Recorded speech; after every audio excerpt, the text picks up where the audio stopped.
This screencast is to show you how to use the ActivExpressions student response system with your Promethean ActivInspire flip charts. So, assuming you've already created your flip chart with your questions on the various slides, and you're standing in front of your class with your flip chart, and now you want your students to use the student response system or the ActivExpression clickers to interact with the slides themselves. First thing that you need to do is click along your toolbar. Now your toolbar could be along the top or it could be along the right hand side, wherever you've set your preferences. It's got a blue question mark on it, and if you hover over it, it should say Express Poll. When you click on that, it will pop up somewhere on your screen. Now it could be in the center or anywhere else, but just keep an eye out for it and eventually you'll find it.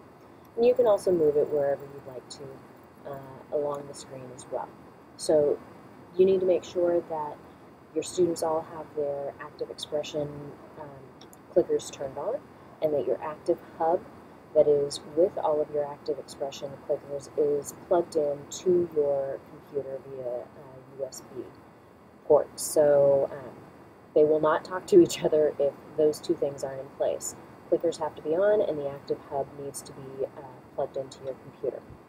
So you're standing in front of your class, you ask them what is the capital of California.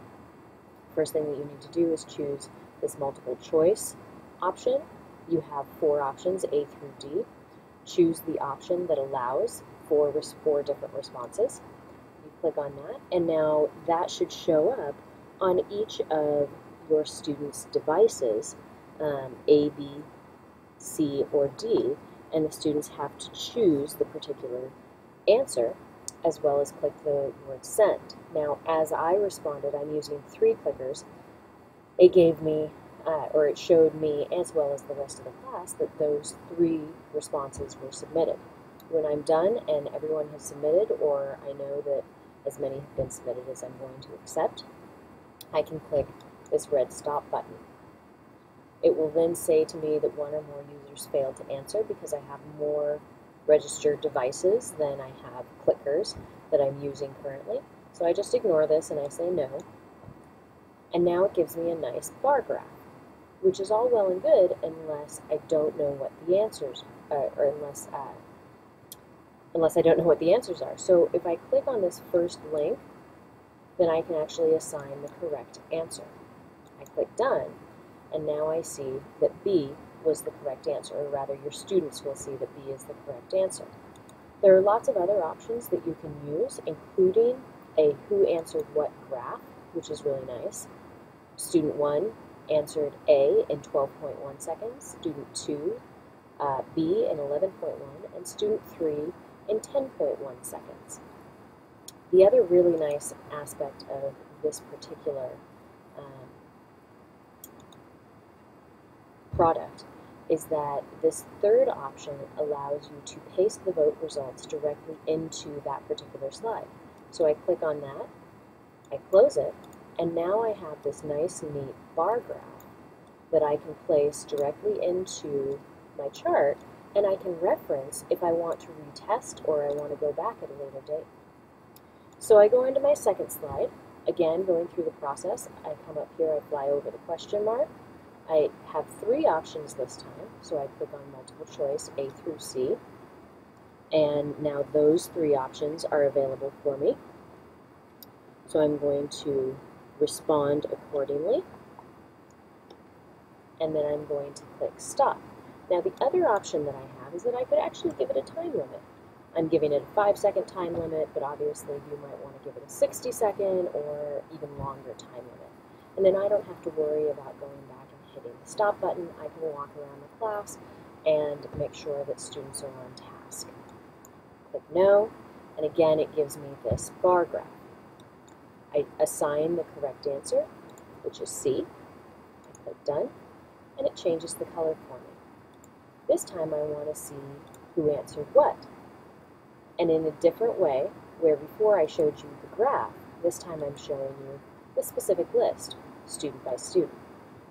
I can include that directly in as well into this slide. Might be a little funky, but it's there. Last but not least, I want to show you how to use a fill-in-the-blank question process. So you have multiple choice options. You also have putting order, sorting in order, so what came first, second, third, fourth kind of situation.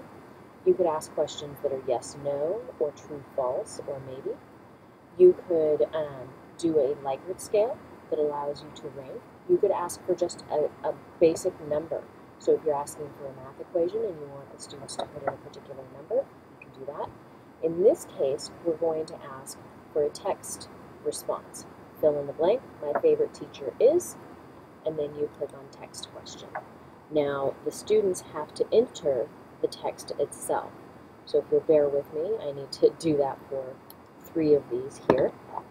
And once and you'll see again that they're being filled in as I type them. And now that I've done that, I can click the stop button, click no, choose the correct answer, which of course is you. I click done. There's your horizontal bar graph. I'm going to insert this kind this time. You may want to keep the same kind that you use for consistency's sake, but that's all up to you. And now you have these 3 survey results embedded within your 3 questions. I hope this was helpful. Thank you very much.